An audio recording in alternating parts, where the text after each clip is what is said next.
মণিপুর রাজের ভক্তিতে তুষ্ট হয়ে শিব বর দিয়েছিলেন যে তাঁর বংশে কেবল পুত্রই জন্মাবে।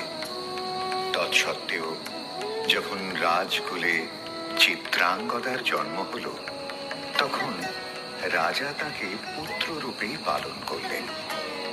রাজকন্যা অভ্যাস করলেন ধনুর্বিদ্যা, শিক্ষা করলেন যুদ্ধবিদ্যা, রাজদণ্ডনীতি।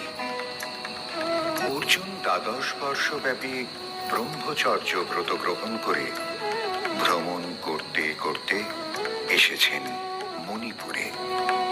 তখন এই নাটকের আখ্যান আরম্ভ।